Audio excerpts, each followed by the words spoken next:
Okay, YouTubers, this is the Angryprepper. So today's video, I'm going to ask a question.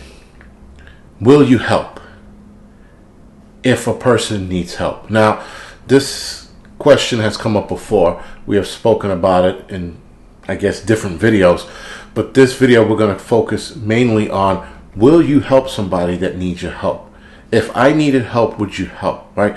Now, we're talking help during a shit hits the fan scenario, not now, right? Clearly now, if things are good, if someone needs your help, you're going to help them, whether that's monetarily or physically or just emotional, spiritual support, whatever it is, you're going to help. But during a shit hits the fan scenario where everything is chaotic, out of order, you know, the ship is sinking, if you will, are you going to put yourself out there to help somebody?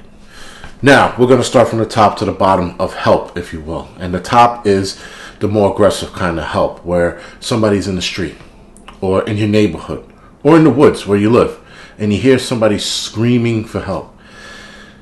Now, over the years of, working a job I've worked, you can tell the difference between a horrific scream versus a fake screaming for help, if you will, right? It gauges. It's hard to explain if you've never been there. But if somebody is screaming for help, is that blood-curdling scream for help, are you going to go out there and help? Right? Some people are good actors. Some people will fake you into believing they need help, will trick you into believing they need help. They will con you into thinking they need help. Are you going to go out there and help, knowing those three things, knowing that people can trick you into doing so? So with that, where does that help lie with you? Now, each individual person is going to have a different answer. Some people are going to be like, fuck them, they're on their own. And other people are like, I'm going to go check it out. And other people are like, I'm going to help 100% in. Right? Now, if you're that I'm going to help 100% in person, you still have to be wary of your surroundings when you're going into that situation to help somebody.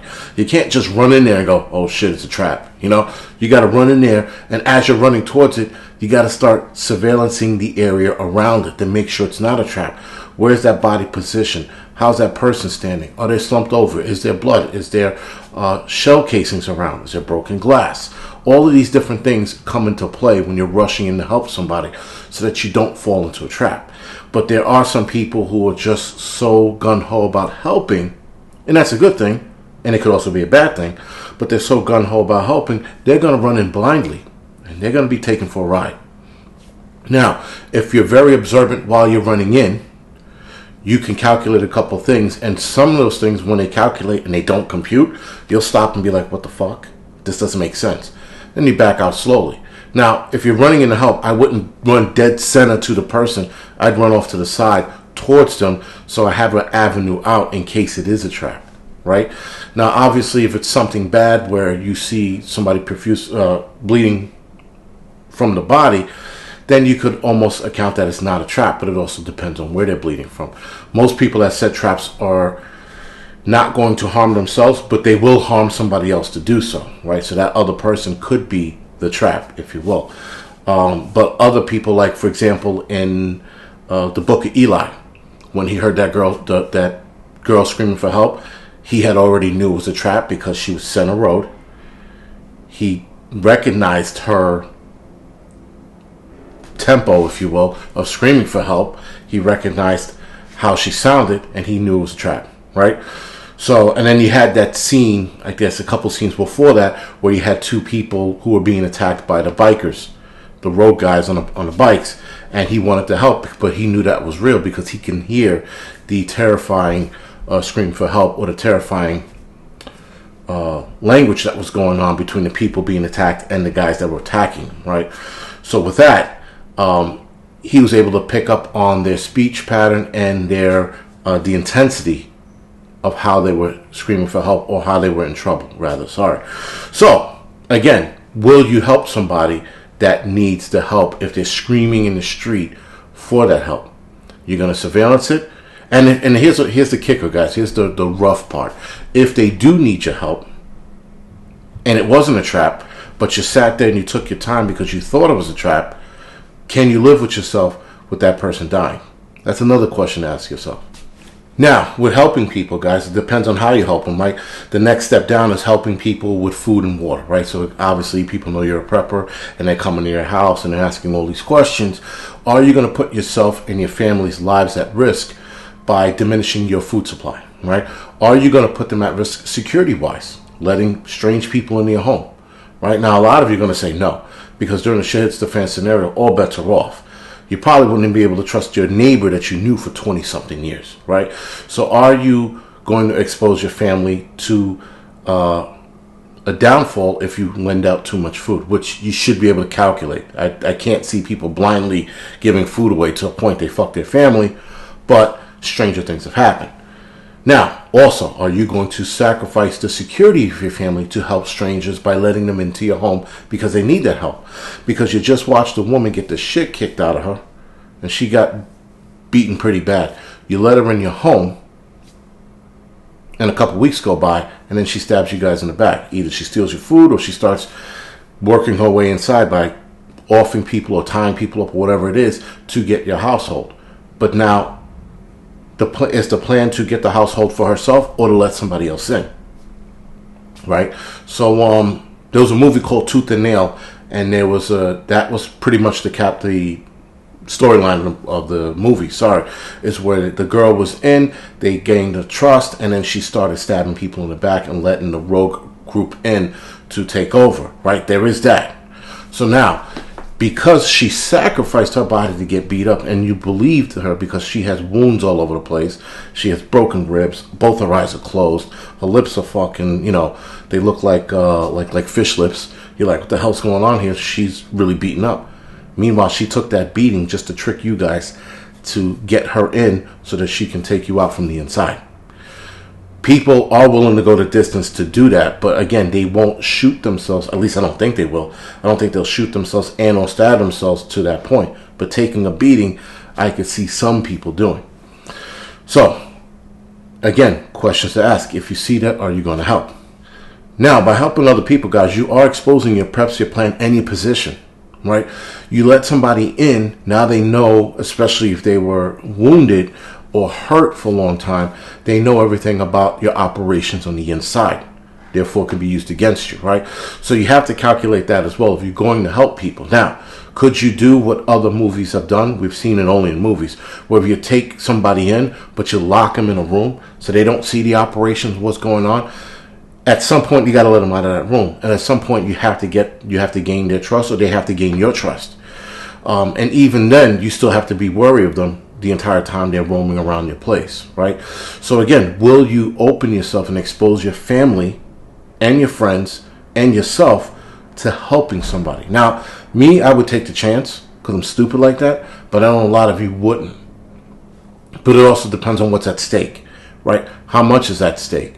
Is your entire preps at stake? Is your entire plan at stake? Do you have a backup plan in case that situation happens where they take over your home? Right? These are things you should have in play. Now, for those of you that are not going to help anyone, I get it. That makes sense. Now, will you protect a stranger? And how far will you go to protect that stranger? Again, we've seen in movies where people are protecting strangers that they saw on the road. Or a child and a mother being chased by the bad guys. They take in the child and the mother to protect them from the bad guys. But now the bad guys are outside saying, listen, let us just take the girl and the mother and we'll leave. And you know that's not the case once they show up there. But nonetheless, will you go that distance? Or will you tell that lady, we can't take you in. There's nothing we can do for you. We don't want to be involved. Right? Now listen, once she knocks on your door and you're like the only house in the area, you're already involved. So you might as well just go the distance and protect them. But could that be a setup? The problem with this shit hits the fan, guys, is trust no one is what it comes down to. But how does humanity operate if we trust no one? See, that's the catch. Because if you want to be a decent human, you have to trust. But to what lengths? To what distance do you trust somebody? Do you trust them to a point where they fuck you over? Do you trust them to a point where they can become an ally? Where they can help you out? Where they have skills that's going to further your community or your household for that matter? Right? So you are taking a chance if you're trusting someone. You're taking a huge gamble. But you're also taking a gamble with yourself and with your conscience if you don't help. Right? Double-edged sword. And here's the problem with sharing, guys. I forgot to mention it earlier. If you're going to share with your neighbors and you're going to share with people in your building, your neighborhood, things like that, people who know you're a prepper, you got to be careful who you share with. I said this before. I'll say this a million times. Be careful who you share your shit with, because people will rat you out. They will sell you down the fucking river for more shit. Hey, Billy, Tommy over there, he gave me a box of Spam. I hate this shit, but nonetheless, he gave it to me. My family's eating it. They don't like it, but they're eating it. But if you and I team up together, maybe we can get Tommy to give us all his shit. Maybe we take it by force. Because you gave it to fucking Rodney, and Rodney's a dick. Rodney has a big mouth. So now Rodney's telling John. Now John and Rodney team up to go get Tommy. Right? Again, you got to be careful who you share your shit with. Now, a lot of you are going to say, I'm not sharing with anybody. But the problem with saying I'm not going to help, I'm not going to share, guys, is that you will not know what you're going to do until you're in that situation. Until you know that you can live with yourself by letting someone starve or die. If you are fine with that, then I can see you doing that. But if you're not fine with that, that is going to be a hard choice, especially if the person has kids. Now, obviously, guys, if you're taking somebody in because they're hurt, how long do you treat them for? How long do you keep them there? Until they're better, until they can walk? Until they're healed, until the infection goes away? How long do you keep these people there? And if you keep them there for that long, are you ready to just send them back out into a fucking shit beyond world? Now, in The Walking Dead, when they were good in the earlier seasons, you saw that here and there. But you often saw them keep the person they were helping, and that person became a part of their community, right? Or their friendship, or whatever it was. And then they became an asset to them. So again, if you're treating somebody, the problem with treating people is that you often become attached to them. Rarely, and this is rarely, guys, do you treat somebody for an injury and you're not attached, especially if it's a long-term treatment. You have nurses and doctors that do it. They become attached to their patients. Not all their patients, but enough of their patients. So now, us as regular civilians who are not doctors or medical professionals, how do we distance ourselves between that, right? You're treating somebody. Can you turn that off and not care about the story and not caring how they got there in the first place? And if you start to hear that story, are you going to become sympathetic to them and keep them there? Or ask them to stay, rather. Sorry. So again, guys, the help thing is a very, very tricky and finicky area, because it's not just a one-all answer. It's not, I'm going to help them or I'm going to get rid of them and not treat them.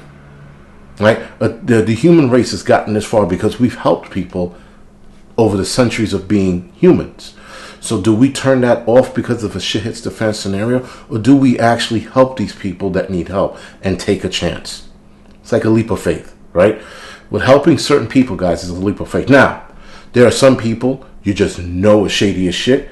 You could tell right out of the gates, the way they walk, the way they move. And you're like, no, this motherfucker's not coming in here. But there are other people who can play it up where they act all innocent and they step small so that they seem weak, and then they trick you with that. There's also that. There's a lot of trickery that goes on with scenarios and situations and shit hits the fan. For example, there was, and this was probably a couple months ago, a couple comes up to a house. I think some of you seen this. It was a black couple. They come up to a house and they knock on the door. And they're asking for help, asking him to use the phone. And the guy's like, well, what about your cell phone? Our batteries died and we left it in the car. And the car's right down the road. And the guy, I guess he's looking from the crack of his door, and he looks down the road. And they're like, who would use your phone? And he's like, the guy's like, I don't think so, but I'll make the call for you. And if I'm not mistaken, the man pushes in. But immediately, the guy on the other side of the door, I guess he had his gun behind the door. With him behind the door, and he started letting off shots, and they both scurried away. So now you have somebody playing this fucking game. You have people, guys, here in New York City that are pretending to get into car accidents so that you can stop and either try to help, get out and try to help, and then they carjack you. And that's now, while everything is in order. So imagine during a shit hits the fan scenario, all bets are off. Everybody could be a trap, could be a plant, could be deceitful. But you still, if you want the human race to go on, there still needs to be some kind of trust, or at least wariness of that person to somewhat give him trust, but not all the way until they completely earn it. All right? So, anyway, guys, this is the Angry Prepper. Thank you for watching.